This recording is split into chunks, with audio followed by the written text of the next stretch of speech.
God is more interested in making you than in giving you.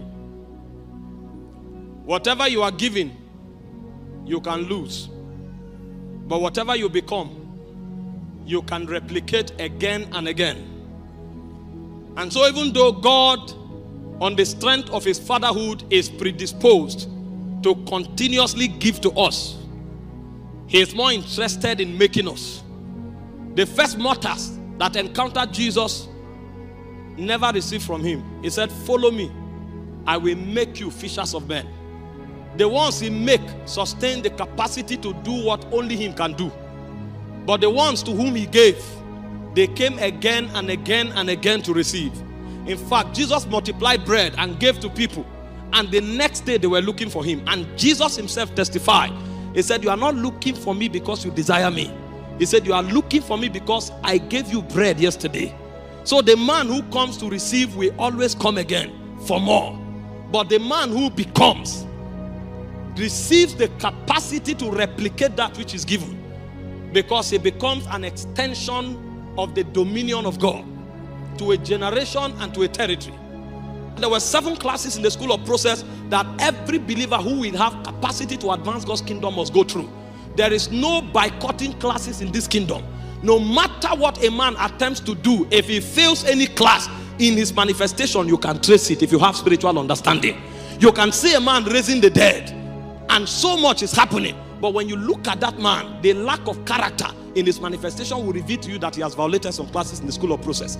And you can see a man with all the character required, but there will be a deficiency in power and in manifestation. Even though his character is correct, the deficiency of power is also a revelation that he violated certain classes in the school of process. So for a man to become a perfect and complete minister, there is a route he must follow. You know, the Bible said the scriptures were given to reprove, to correct, to instruct in righteousness, that the man of God may be complete, thoroughly furnished unto every good work. In order for God to thoroughly furnish a man, he carries him through a school. That school is called the school of process. And I said the first class everybody goes through in the school of process is the class of encounters. Samuel was dedicated to God. He lived all his life in the temple, but it doesn't mean he will amount to anything. Sleeping on the altar does not make you a servant of God. Encounters are the beginning of our journey with God. Even though Samuel, upon his winning, was brought to the temple, dropped at the altar. In fact, in 1 Samuel chapter 3, the Bible said when the Ewe lamp were gone off, Daniel was still in the temple. But his stay in the temple did not change his story. What changed Samuel's story was the encounter he had with God. And in 1 Samuel chapter 3 verse 4, the Bible said the voice of God came calling him, Samuel. And he said, here I am, Lord. In 1 Samuel chapter 3 verse 21, the Bible said the Lord appeared again to Samuel in Shiloh. The Lord revealed himself to Samuel in Shiloh by the word of the Lord. And if you study 1 Samuel 3:20, it said Samuel was established as a prophet, and all of Israel could bear proof to it. What established Samuel as a prophet? It was the encounters that he had with God. So I say when a man has an encounter, 3 things happen to him. Number 1, the specificities of his destiny are revealed to him. You cannot know the specifics of your destiny until an encounter reveals it to you. The reason is because you will find yourself in a territory and there are many teachers. And to make things worse, most of your teachers are invincible beings. You will not know who teaches you that it is good to have immorality. You will never hear anybody tell you that immorality is pleasurable. But they are invincible teachers that can manipulate your emotion.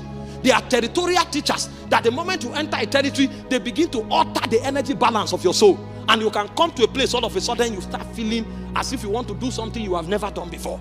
The reason is because there are many teachers walking on the face of the earth. And those teachers will teach you many things that is not part of the blueprint of your destiny.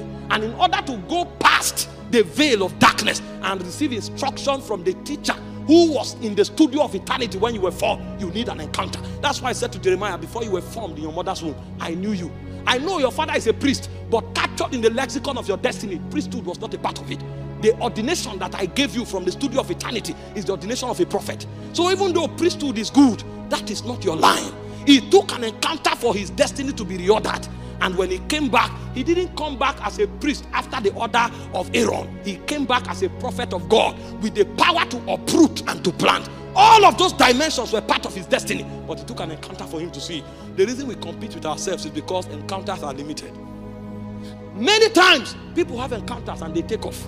And on the strength of those encounters, they go into the world. And even though they make little impact, they create a harvest for the devil. Because we will discover that they are not instructed in the ways of God. And the little manifestation they have is what the devil will use to bargain a chance in order to have a stake in that harvest. So after an encounter, there is an instruction. And after the class of instruction, God will take you to the class of service. It's in the class of service that your heart will be textured. Because you can come into a system, and even though you are the best singer, they will never bring you on the platform for 10 years. In the choir rehearsal, you are worshiping, people are falling down. But when they come for the main service, nobody ever gives you the microphone. If you think it's a show, you will get angry and go. Because what you are looking for is platform, not to bless the people of God. And when you leave, your destiny will be stunted. But when you have an encounter, when you are instructed, and when you give yourself to service, in the place of service, God will have the opportunity to check your heart. He will texture it and find out your true conviction. Because when all of us are on the altar, we claim that we are dead men. When all of us are on the altar, we claim it's all about Jesus. But when service begins, God will find out those who truly came for him. And that's why it's in the class of service that God gives reward. He says, I, the Lord, I test the heart. I try the reins to give unto every man as his way should be. A man who does not serve will never have an inheritance in this kingdom. Elisha served Elijah. Joshua served Moses. Everybody who makes genuine impact in a generation must have a record of who he served. Nobody appears. Everybody follow the process. And when you are done with the class of service, God will bring you to the class of self-denial. Because when you start serving, naturally, there are some benefits that we find expression. In order to save you and to make you go far, God will teach you self-denial. The purity of your service will only be verified in self-denial. A man who doesn't go through the class of self-denial, watch him. Not too long, he will bargain the weight of his destiny for money.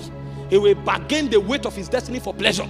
And you can see that man burning with fire. After 3 years, you will come. The same man will talk and you'll be sleeping. And you are wondering what happened. The sting that was in that message is not about the intelligence of the message. The sting that is in that message is a testimony of the weight of his consecration. And if he doesn't go through self-denial long enough, he can't preserve the weight of that consecration. The devil will bargain it. And when the devil bargains it, he will become a star and a caricature on the altar. But the weight and witness that he should bring to his generation will not be there. So many times, God will insist that you go through the class of self-denial. And when you go through the class of self-denial, he won't stop. He will still allow you to go through the class of warfare. Why the class of self-denial is a class of sacrifice, the class of warfare is where your faith is proven. God wants to know what you really trust in. So warfare doesn't necessarily need to invite you. If you are there, you are part of it. And so God will allow you to go through the class of warfare so that the testimony of your faith can be proven. You will show that it is God you trust, not your connection with man. Because some warfare will come and disconnect you with everybody that you ever trusted. It is on the strength of that warfare that you go back to your altar and say, God, you are my Ebenezer. You may not know the meaning of Ebenezer. Even when you read it in the Bible, you will quote it and use it to sing a song. It is the day when every help departs from you that you will find out, what does Ebenezer need? It is warfare that brings you that intrinsic and experiential training. No man can win territories in this kingdom unless he fights. Because when you say thy kingdom come, you declared war. When you say thy kingdom come, you invited princes to your territory. You want to uproot what was and you want to establish what should come. You cannot do it just by talking. You will now realize that destiny is not a story. Destiny is not fun. Destiny is battle. And when a man goes through the class of warfare, that man has come to the level where God can begin to entrust him.